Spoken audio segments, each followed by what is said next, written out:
हरि ओम। जयतु संस्कृतम। सर्वेभ्यः नमो नमः। सबको मेरा नमस्कार। आज का हमारा विषय है धातु रूप प्रकरण। आज हम धातु रूप प्रकरण के विषय में समझेंगे कि धातु किसे कहते हैं। तो धातु क्रिया के मूल रूप को धातु कहते हैं। यह मैं आपको आज समझाऊंगी। धातु के विषय में ध्यान से समझेंगे। जिनके द्वारा किसी कार्य का होना या करना प्रकट होता है, उन शब्दों को क्रिया कहते हैं। जिनके द्वारा किसी कार्य का होना या करना प्रकट होता है, उन शब्दों को क्रिया कहते हैं। जैसे पढ़ना, लिखना, जाना इत्यादि। पढ़ना, इस शब्द से पता चल रहा है कि कोई कार्य हो रहा है। क्या कार्य हो रहा है? पढ़ने का। लिखना, लिखने की क्रिया हो रही है। जाना, खाना, आना, नहाना, इस तरह से। ठीक है। पढ़ना, लिखना, जाना इत्यादि क्रिया के मूल रूप को धातु कहते हैं। जो हम यहाँ पे क्रिया है, इसका जो मूल रूप है, मूल आपको पता होगा मूल किसको कहते हैं। जैसे कोई वृक्ष है तो उसका जो मूल है, मतलब उसका जो अंतिम रूप है, मूल से फिर क्रिया के मूल रूप को धातु कहते हैं। जैसे समझेंगे आप, अभी इसको समझा रही हूँ मैं। सुरेश लिखता है। सुरेश लिखता है तो सुरेश क्या है? कर्ता, और लिखना है क्रिया। बालिका जाती है, बालिका कर्ता है और जाना क्रिया। धातु, अब यहाँ पे है धातु किसे कहते हैं? क्रियापद के मूल रूप को संस्कृत में धातु कहते हैं। क्रियापद के मूल रूप को संस्कृत में धातु कहते हैं। इसका प्रयोग विभिन्न क्रियाओं के लिए किया जाता है। कुछ धातुएं अर्थ सहित इस प्रकार हैं, इनको आप समझेंगे। लिख, लिख का अर्थ है लिखना। पठ, पठ धातु है, उसका अर्थ है पढ़ना। मूल रूप यहाँ पे बताए हुए हैं ये धातु के, ये हैं धातुएं। फिर क्रिया कैसे बनती है? लिख, लिख के साथ जब हमने यहाँ पे आगे समझाऊंगी मैं, लिख जमती, ठीक है, तो बन गया लिखती, तो लिखना की क्रिया चल पड़ी। फिर जैसे पठ जमती, पठती, पढ़ता है, ऐसे मूल है पठ, पढ़ना, लेकिन यहाँ पे पठती क्रिया है, पढ़ता है। समझेंगे अभी आप इसको। लिख, लिखना, पठ, पढ़ना। गम, गम जो धातु है उसका अर्थ है जाना। वद, वद धातु का अर्थ है बोलना। कथ, कहना। हस, हंसना। क्रीड, खेलना। आगम, आना। तो यहाँ पे कुछ थोड़ी सी धातुएं ही लिखी हुई हैं। धातुएं बहुत अधिक हैं। जो भी आप क्रिया करते हैं उसके मूल में, उसका जो मूल रूप है वह धातु है। तो क्रियाएं बहुत अधिक हैं, तो धातुएं भी बहुत अधिक हैं। जो भी आप क्रियाएं करते हैं, लिखना, हंसना, रोना, जाना, खाना, पीना, तो उसका जो मूल रूप है वह धातु है। तो धातु एक तो नहीं हो सकती, धातुएं बहुत अधिक हैं। धीरे धीरे उनको हम समझेंगे। अब यहाँ पे दिया हुआ है, जैसे पठ धातु है तो पठती क्रिया, पठ धातु पठती क्रिया, पठती का अर्थ है पढ़ता है, तो पठती क्रिया की जो पठती क्रिया का जो मूल रूप है वो है पठ, तो यह पठ धातु है और पठती इसका रूप है, इसकी क्रिया है और ये लट लकार का है, पढ़ता है। अब पठिष्यति पढ़ेगा, लिटलकार है, लिटलकार का अर्थ है भविष्यत काल। अपठत पठ धातु से ही अगली क्रिया है अपठत, पढ़ा। आगे पठतु पढ़ो, ये लोट लकार की क्रिया है। अब है धातु के पद की धातु के भेद, तो धातु के मुख्य रूप से 3 भेद हैं, 3 पद हैं।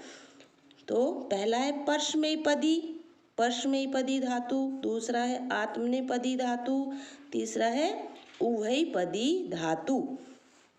तो हम धातु के पहले रूप को देखेंगे, ये है परस्मैपदी धातु। धातु रूप धातु को धातु के रूपों को चलाने वाले ती तह अंति आदि परस्मैपदी और ते एते अंते आदि आत्मनेपदी प्रत्यय हैं।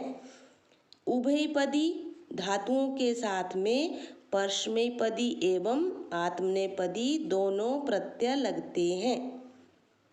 अब आप यहाँ देखेंगे प्रत्यय क्या है। प्रत्यय हैं बच्चों जो धातु और शब्दों के अंत में जोड़े जाते हैं, उन्हें प्रत्यय कहते हैं। अब हमारे पास यहाँ पे दिए हुए हैं कि परस्मैपदी धातुओं में देखो कौन से प्रत्यय लगते हैं। देखो यहाँ पे दिया गया है परस्मैपदी, तो परस्मैपदी धातुओं के साथ ये 9 प्रत्यय हैं।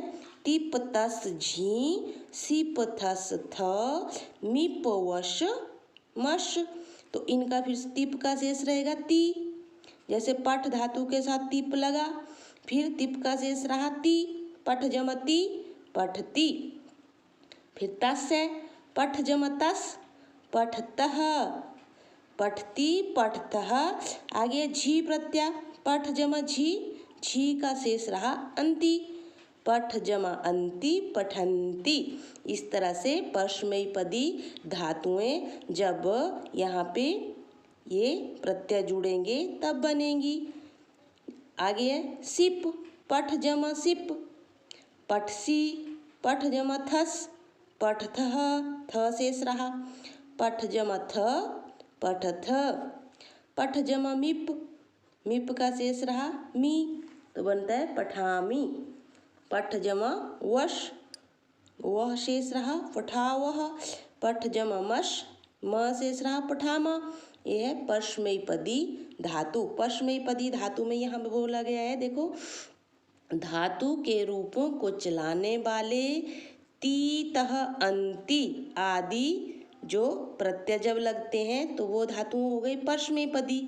और आत्मनेपदी कौन हुई, जिनमें ते, ये जो है यहाँ दिया गया ते एते अंते, यहाँ पे देखो ते एते अंते, जिन धातुओं के अंत में प्रत्यय ते एते अंते लगते हैं वह आत्मनेपदी धातुएं हैं। धातुओं के 3 भेद यहाँ बताए हुए हैं, परस्मैपदी, आत्मनेपदी, उभयपदी।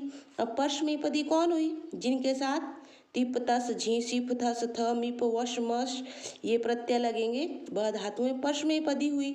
और आत्मनेपदी हुई जिनके साथ ते एते अंते ये प्रत्यय लगेंगे। अब है, और इन प्रत्ययों को बोलते हैं तिंग प्रत्यय। यहाँ पे देखो बताया गया है कि धातु के रूपों को चलाने वाले ती तह अंति आदि परस्मैपदी और ते एते अंते आदि आत्मनेपदी प्रत्यय हैं। उभयपदी धातुओं के साथ में परस्मैपदी एवं आत्मनेपदी दोनों प्रत्यय लगते हैं। ये जो उभयपदी धातु है इसके साथ ये दोनों प्रत्यय लगेंगे, परस्मैपदी के भी आत्मनेपदी के भी। उभयपदी, उभय का अर्थ होता है दोनों, कि इसमें तिप तस झी सिप थस थस सिप थस थ ये वाले प्रत्यय भी लगेंगे और ते एते अंते वाले भी तो ये जो उभयपदी धातु है इसके साथ दोनों प्रत्यय जोड़े जाते हैं और इन प्रत्ययों को क्या बोलते हैं? तिंग प्रत्यय। अतः ये जो तिंग प्रत्ययों का स्वरूप है ये इस प्रकार है, मैंने आपको अभी समझाया। आत्मनेपदी धातु, इसके भी क्या है? 9 प्रत्यय, इसके भी 9 है, दोनों मिलके हो गए 18। तो ये जो तिंग प्रत्यय हैं ये दोनों कितने? 18। यहाँ पे देखो मैं दिखाती हूँ अभी आपको आत्मनेपदी के और प्रत्यय। ये पुरुष भी यहाँ पे 3 है, प्रथम पुरुष, मध्यम पुरुष, उत्तम पुरुष, तीनों के अलग अलग यहाँ पे दिए हुए हैं। तिंग ये जो प्रत्यय है ये देखो ये आगे यहाँ पे हमारे पास आत्मनेपदी के मध्यम पुरुष में थास, आथास, ध्वम, थास का शेष रहेगा था, आथा, आथाम, एथे शेष रहेगा ध्वम, ध्वय, ईट का ई शेष रहेगा, वहिंग का आवहे, महिंग का आमहे। ये है हमारे पास आत्मनेपदी प्रत्यय। अब देखो धातु के अंत में तिप के ती से लेकर महिंग के अंग तक सभी प्रत्ययों को तिंग कहा जाता है और संस्कृत में क्रियापद को तिङन्त पद कहते हैं। क्रिया के पुरुष एवं वचन, आगे क्रिया के पुरुष एवं वचन। क्रिया के प्रथम पुरुष जिसको अन्य पुरुष भी कहा जाता है, मध्यम पुरुष तथा उत्तम पुरुष होते हैं तथा तीनों पुरुषों में एक वचन, द्विवचन, बहुवचन रूपों वाली क्रिया होती है। धातु के प्रकार, धातु के 2 प्रकार हैं। 2 प्रकार कौन कौन से हैं? सकर्मक धातु, अकर्मक धातु। जो धातु है उसके भी 2 प्रकार हैं, सकर्मक धातु, अकर्मक धातु। देखो यहाँ इसको समझो, सकर्मक धातु, सकर्मक धातु का अर्थ हुआ जिसके साथ कर्म है और अकर्मक धातु हुआ जिसके साथ कर्म नहीं है। देखो यहाँ पे समझेंगे, सकर्मक धातु जहाँ वाक्य में कर्म की उपस्थिति होती है तथा धातु का परिणाम कर्ता के साथ साथ कर्म पर भी पड़ता है, वह कर्मक धातु होती है। जैसे बालकः भोजनम करोति, बालक भोजन करता है। ते विद्यालयम गच्छन्ति, ये जो ऊपर बिंदी लिखी हुई है इसको म पढ़ते हैं। ते विद्यालयम गच्छन्ति, वे सब विद्यालय जाते हैं। तो यहाँ देखो करोति और गच्छन्ति ये दोनों जो क्रियाएं हैं सकर्मक क्रियाएं हैं, क्योंकि इनके साथ कर्म भी साथ में करता है। लेकिन क्या करता है? भोजनम, भोजन क्या है? कर्म है और करोति क्रिया है। बालक करता है, बालकः भोजनम करोति, बालक भोजन करता है। तो इस क्रिया के साथ कर्म भी है। और यहाँ पे भी देखेंगे ते विद्यालयम गच्छन्ति, वे सब विद्यालय जाते हैं। तो ये क्रिया है जाना और कर्म है विद्यालयम। यहाँ पे भी कर्म दिया हुआ है, ते वे सब करता है। तो आगे है हमारे पास यहाँ करोति तथा गच्छन्ति सकर्मक क्रियाएं हैं।